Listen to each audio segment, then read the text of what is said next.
나가라고 씨. 응? 먹었니? 얘야.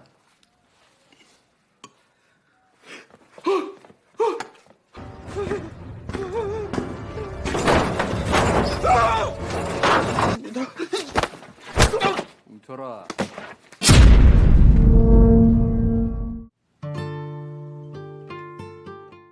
Halo semua, apa kabar? Semoga kalian baik-baik saja. Bertemu lagi dengan aku, Ahmad Adwi. Seperti biasa, video kali ini kita akan mereview sebuah film yang berjudul The Bad Guys 2019. Nah, video ini menceritakan seorang ketua gangster yang membalaskan dendamnya atas kematian saudaranya. Apakah berhasil? Yuk kita langsung saja ke alur cerita filmnya. 손님들 거 다 계산하고 여기 정리하고 청소하고. Film ini diawali dengan seorang tahanan yang bernama Wong Chul yang terlihat sedang belajar menjahit. Dia adalah seorang ketua gangster terkuat di kota itu yang dikenal dengan julukannya yaitu si tangan besi karena pukulannya yang sangat mematikan. Namun kini dia menjadi tahanan karena telah membunuh seseorang. Saat sedang serius belajar menjahit, dia terganggu karena adanya tahanan baru yang bernama Yosung sedang baku hantam dengan tahanan lainnya. Mendengar hal itu, dia lalu menghampiri mereka semua untuk menenangkan keributan itu karena para sipir takut untuk melerainya. Terlihat semua tahanan langsung memberikan jalan kepada Wong Chul karena dia adalah orang yang terkuat di sana. Tapi Yosung malah menantangnya. Namun dengan mudah Wong Chul mengalahkannya hanya dengan satu cekikan saja. 맞아.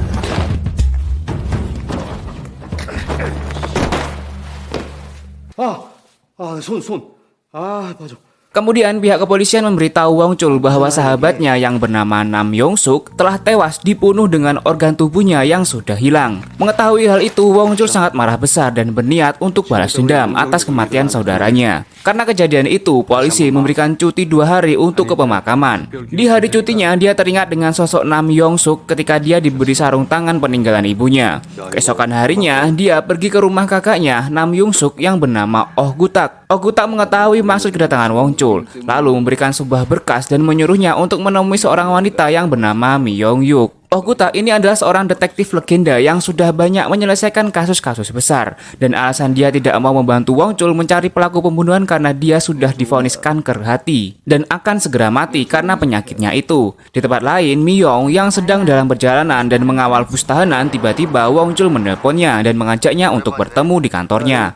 Kemudian kita juga diperlihatkan dengan seorang wanita cantik yang bernama Jessica yang sedang menghilangkan barang buktinya di toilet karena dia adalah pemilik situs website judi online yang baru saja ditangkap oleh kepolisian. Saat keluar dari toilet, terlihat semua tahanan yang ada di bus bersorak-sorak kepadanya.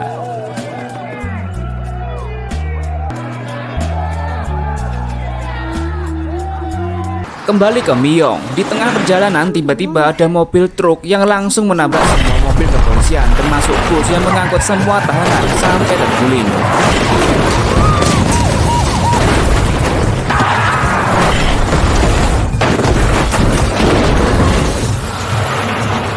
Kejadian itu membuat semua tahanan mencoba kabur dari sana karena para polisi yang menjaga mengalami cedera termasuk Jessica yang kabur dari sana. Namun tak lama kemudian datang mobil jeep dan keluar segerombol pria misterius yang langsung menghajar para tahanan di sana.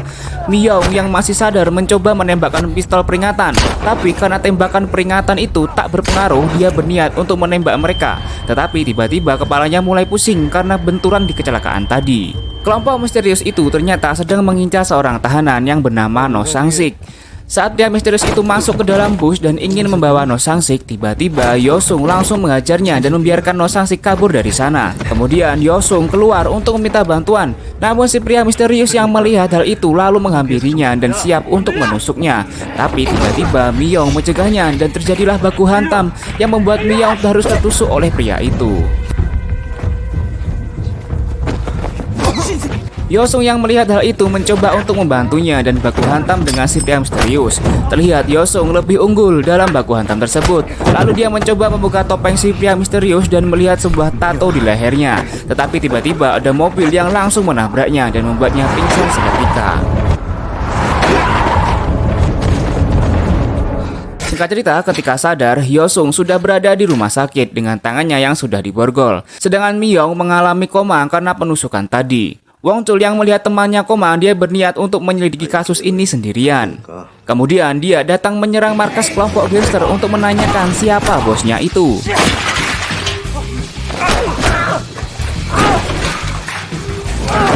Setelah diajar habis-habisan, salah satu dari mereka menjawab bosnya bernama No Samsik. Tapi keberadaan bosnya tak ada di sana karena No Samsik sedang dipenjara dan kabur saat kejadian tabrakan tadi. Di sana, Wong Chul juga mendapatkan info dari mereka bahwa geng timur dan geng pusat baru saja bergabung dengan Yakuza dari Jepang. Tak lama berselang, datanglah Oh Gutak ke sana dan berniat untuk menyelidiki masalah itu bersama Wong Chul. Sedangkan Jessica yang berhasil kabur, dia menyamar menjadi dokter agar dia bisa lari ke luar negeri. Di tempat lain, seorang anggota polisi yang bernama Dong Sul menemui atasannya yang bernama Yong Muk. Dia lalu memberitahukan tentang beberapa tahanan yang baru saja tertangkap dan kini yang tersisa hanya 3 tahanan lagi. Kemudian Yong Muk menyuruhnya pergi dan segera menangkap sisa tahanan yang berhasil kabur itu. Saat keluar, Dong Sul bertemu dengan Oh Gutak yang ingin masuk ke ruang Hyung Muk. Di sana dia mencari semua informasi kepada Hyung Muk yang ternyata bos pusat sebenarnya bukanlah No Samsik. Ternyata saat di penjara, No Samsik pernah diancam akan dibunuh oleh kelompok Yakuza karena dia telah menyimpan sebuah buku rahasia yang berisi bukti besar. Tapi beberapa hari yang lalu ada pria misterius yang telah mengambil buku itu dan kemungkinan ada seorang polisi yang berkhianat dan bekerjasama dengan kelompok itu. Kemudian Oh Gutak memutuskan untuk ikut menangani kasus ini. Di tempat lain, Dong Sul mengajak temannya untuk segera menangkap para tahanan yang kabur sebelum 4 legenda turun tangan. Dong Sul langsung menjelaskan siapa 4 legenda itu. Yang pertama ada Wong Chul yang dikenal dengan tangan besi karena pukulan mautnya. Yang kedua ada Oh Gutak yang dikenal dengan si anjing gila. Yang ketiga ada Myong, seorang detektif wanita, namun dia sedang mengalami koma di rumah sakit. Yang keempat ada Chung Tae-suk, yaitu si mesin pembunuh. Berpindah ke Oh Gutak yang sedang menginterogasi Yosung di rumah sakit. Yosung adalah seorang anggota polisi yang baru saja masuk penjara karena difitnah telah membunuh seseorang. Di sana Oh Gutak mengajaknya untuk bergabung organisasi untuk menangkap para tahanan yang kabur agar masa tahannya bisa dikurangi 3-5 tahun. Mendengar hal itu, akhirnya Yosung pun menyetujuinya dan resmi bergabung dengan organisasi Oh Gutak. Kemudian mereka berdua pergi ke markas yang berada di sebuah gereja tua untuk memulai penyelidikan. Tak lama kemudian Wong Chul datang sendiri karena Jun Tae-suk tak ingin ikut menyelidiki karena dia tak mau lagi ada darah di tangannya. Karena tak ingin buang-buang waktu, mereka pun mulai melakukan penyelidikan yang pertama. Oh Gutak menjelaskan target mereka yang pertama adalah Pak Juntai, seorang psikopat pembunuh berantai yang menewaskan 18 orang. Kedua ada King Chang-min, dia seorang narapidana yang telah banyak melakukan kejahatan dan pemerkosaan. Sebelumnya dia juga pernah berhasil kabur dari penjara dengan membuat lubang dan menjadi buronan selama 907 hari. Dan kini kedua kalinya dia berhasil kabur. Ketiga ada No Sang-sik, dia adalah ketua gangster yang memiliki rahasia besar tentang Yakuza yang sedang mengincarnya. Dan yang terakhir ada Jessica, dia telah melakukan penipuan dan membahas situs judi ilegal yang ternyata Wong Chul mengetahui tentang Jessica karena dia adalah teman dari anak buahnya yang bernama Choljo. Mengetahui hal itu, mereka bertiga pergi ke tempat Choljo untuk mencari informasi keberadaan Jessica. Saat di sana, terlihat Choljo sedang membuat kerusuhan di sebuah tempat makan. Dia juga mengusir semua pelanggan yang sedang makan di sana. Tapi saat akan mengusir orang yang terakhir, 아니 여기는 어떻게? melihat hal itu, dia langsung ketakutan. Bahkan saking takutnya, Choljo langsung kabur dan mengunci semua pintu. Tapi dengan santainya, Wong Chul masuk dan mendobrak semua pintunya. 멈춰라. Singkat cerita, mereka memanfaatkan Choljo untuk menangkap Jessica yang sedang berada di sebuah mall. Di sana, Choljo memberikan tiket penerbangan dan menyuruhnya untuk pergi dari kota itu. Tetapi karena Choljo terlihat gugup, Jessica mulai curiga bahwa Choljo melaporkannya kepada polisi. Tak lama kemudian datang Wong Chul dan Oh Gutak. Melihat hal itu, Jessica langsung mengancam mereka berdua dengan menyandra Choljo agar bisa kabur dari sana. Namun dengan santainya, mereka berdua mengejar Jessica dan akhirnya Jessica harus menyerahkan diri karena sudah terkepung. 너 손에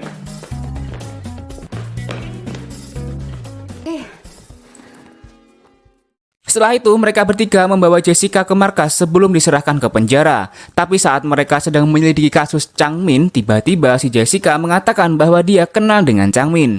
Karena dia mengenal Chang-min, Oh Gutak pun menyuruh polisi untuk melepaskannya dan mencari info dari Jessica. Dan kini Jessica malah bergabung dengan organisasi mereka menggantikan Myong yang masih koma. Setelah dijelaskan panjang lebar oleh Jessica yang terlihat cerdas, mereka menyimpulkan untuk menangkap Chang Min cukup satu cara, yaitu dengan pacarnya. Setelah mendapatkan titik terang, mereka berempat pergi menemui pacarnya Chang Min yang bernama Sun Mi. Di sana, si Jessica mencoba menceramahinya karena sebenarnya dia telah dimanfaatkan oleh Chang Min. Mendengar hal itu, Sun Mi malah memberitahu Chang Min bahwa ada polisi yang sedang mengincarnya. Chang Min yang mendengar hal itu langsung kabur dari sana dan terjadilah aksi kejar-kejaran dengan Oh Gu-tak dan Yosung. Karena lincah dan gesit, si Chang Min ini hampir saja lolos dari kejaran mereka. Tapi akhirnya dia berhasil tertangkap oleh Wong Chul yang mengejarnya dengan santai.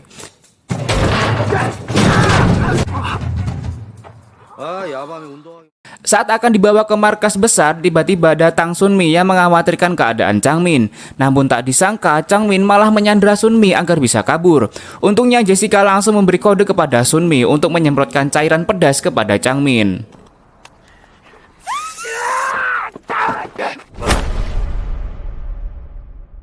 Saat akan membawanya, tiba-tiba datang mobil Dongsul yang hampir menabrak Wong Chul. Dongsul dengan lancang membawa Chang Min masuk ke dalam mobilnya untuk diserahkan ke penjara agar dia bisa naik jabatan. Wong Chul dan kawan-kawan mencoba mengejar mobil itu, tapi tiba-tiba penyakit Oh Gu-tak kambuh dan harus dilarikan ke rumah sakit. Karena kejadian itu, Wong Chul bergerak sendiri untuk menangkap No Sang-sik. Kemudian Wong Chul menemui anak buahnya yang bernama Cheon Ho yang sedang mabuk berat di dalam mobilnya.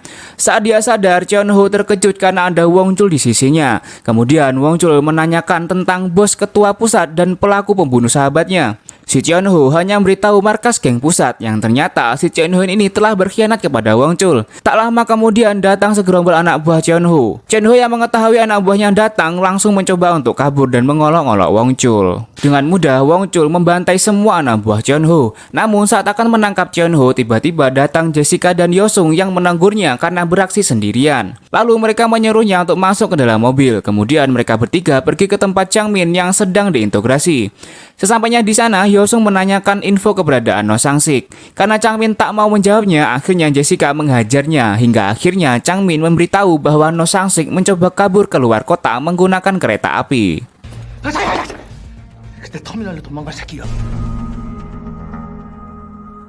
Di tempat lain, psikopat Park Sun-tae berpura-pura bertanya kepada polisi dan langsung menyerang polisi tersebut.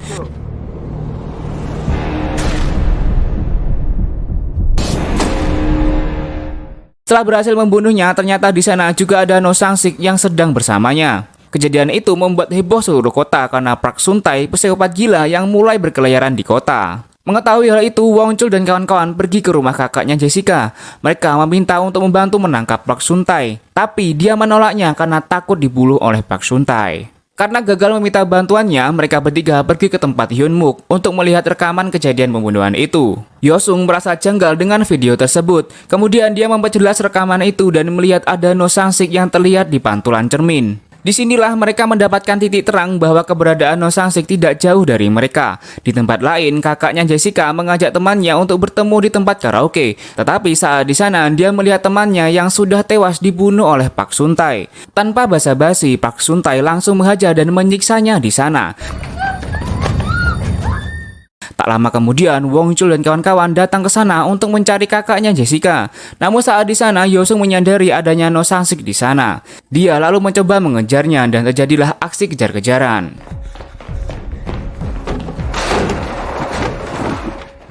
Bersamaan dengan itu, Jessica yang sudah sampai di depan ruangan kakaknya, dia mencoba mendobrak pintunya untuk menyelamatkan kakaknya. Tapi karena pintunya yang ditahan oleh kursi, Jessica tak bisa mendobraknya. Kemudian dia menelpon Wong Chul untuk meminta bantuan. Tak lama kemudian, Wong Chul dengan gagahnya datang ke sana dengan membawa palu besi.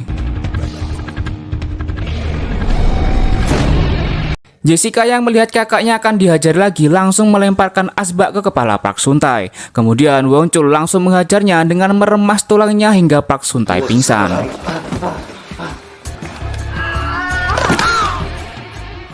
Di sisi lain, Yosung yang sedang mengejar No Sang-sik akhirnya berhasil menangkapnya di atas gedung dan terjatuh dari lantai 3.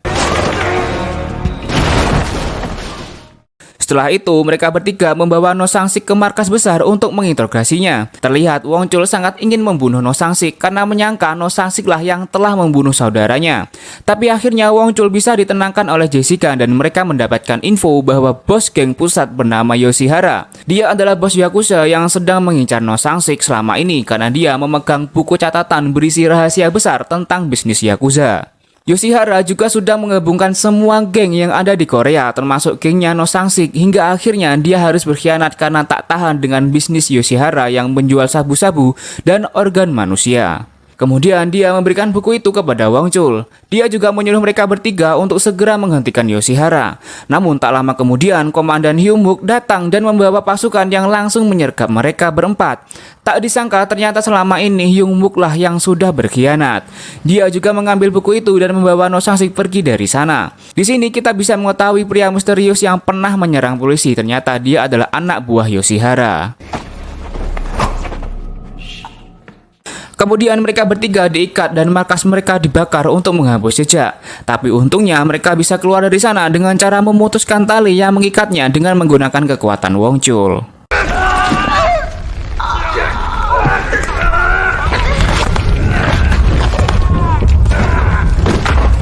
Bersamaan dengan itu datanglah Oh Gu-tak yang langsung menabrak para polisi yang berjaga di luar gereja itu. Ternyata Oh Gu-tak juga mengetahui bahwa Hyung-wook telah berkhianat karena saat dia di rumah sakit ada anak buahnya yang menyuntikkan racun ke dalam infusnya. Namun beruntungnya dia mengetahui aksi tersebut dan membunuh anak buah Hyung-wook. Singkat cerita, kepolisian dan pemadam kebakaran pun datang ke sana. Di sana juga ada Dong Sol yang bersama dengan Oh Gu-tak karena sebelumnya Wong Chul sudah bekerja sama karena curiga kepada Hyung-wook. Kemudian Dong Sol menyuruhnya pergi ke pabrik boneka karena itu adalah markas geng pusat. Tak ingin buang waktu, mereka berempat langsung pergi ke sana, tapi tidak dengan Dong Sol karena dia akan pergi menyusul dengan membawa pasukan. Bersamaan dengan itu, No Sang-sik yang dibawa ke markas geng pusat langsung dieksekusi oleh Yoshihara karena telah berkhianat kepadanya. Scene berpindah ke Wong Chul dan kawan-kawan yang sedang dalam perjalanan menelpon sahabatnya yaitu Kaki Goblin untuk membantunya membantai geng pusat. Kemudian Goblin menyamar sebagai kurir agar dia bisa masuk ke dalam markas dan langsung membantai pasukan geng pusat yang kemudian membukakan pintu gerbang untuk Wong Chul.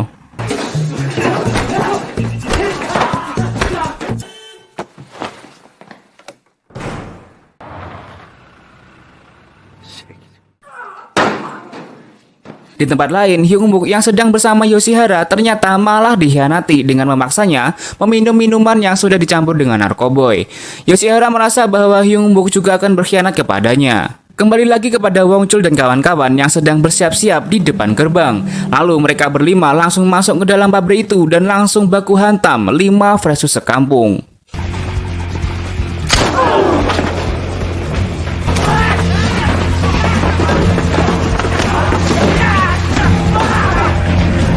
Saat di depan lift, Wong Chul menyuruh Oh Gu-tak dan Yosung untuk pergi terlebih dahulu ke ruangan Yoshihara. Kini tinggal mereka bertiga yang harus menahan musuh di bawah dan di sini Wong Chul terlihat gemes dengan anak buahnya yang berkhianat kepadanya. Kemudian dia pun mengincar dan menghajarnya.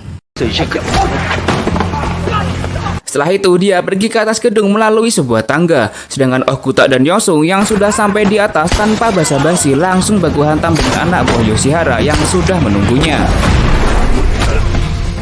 Wong Chul yang sedang menuju ke atas gedung tiba-tiba dihadang anak buah Yoshihara yang berniat menghalanginya. Sedangkan Goblin dan Jessica yang berada di bawah mulai kewalahan melawan mereka semua dan membuat Jessica tertusuk dan jatuh tersungkur.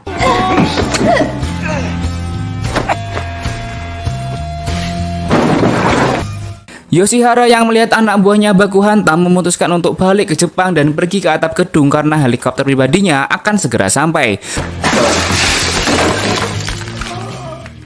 Yosung sempat kewalahan saat melawannya dan mendapatkan banyak pukulan. Tak lama kemudian datang Wong Chul yang menawarkan bantuan kepadanya, tetapi Yosung menolaknya dan menyuruhnya untuk pergi saja ke atap gedung.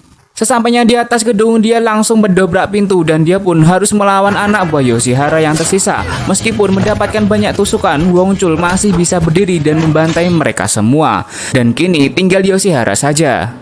Di sisi lain, Yosung yang sudah bonyok akhirnya berhasil mengalahkan anak buah Yoshihara dengan menjatuhkannya dari lantai 2 dan tewas seketika.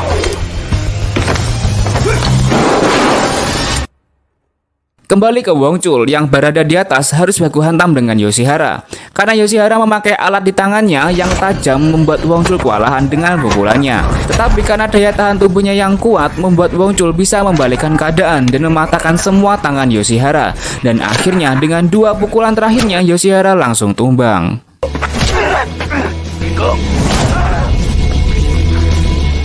Okuta yang baru sadar dari pingsannya masuk ruangan Yoshihara dan dia bertemu dengan Hyungmook yang sedang sekarat.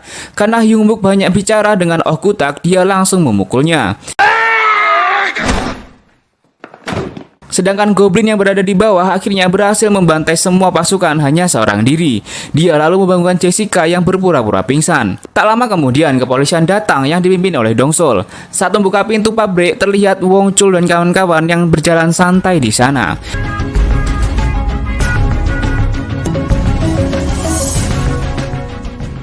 Kemudian kita diperlihatkan dengan Wongchul yang dijemput oleh anak buah Dongsul untuk dimasukkan ke penjara lagi. Dengan santainya Wongchul menyerahkan dirinya, tapi tak lama kemudian Okuta menelpon Dongsul dan menyuruhnya untuk membebaskan Wongchul.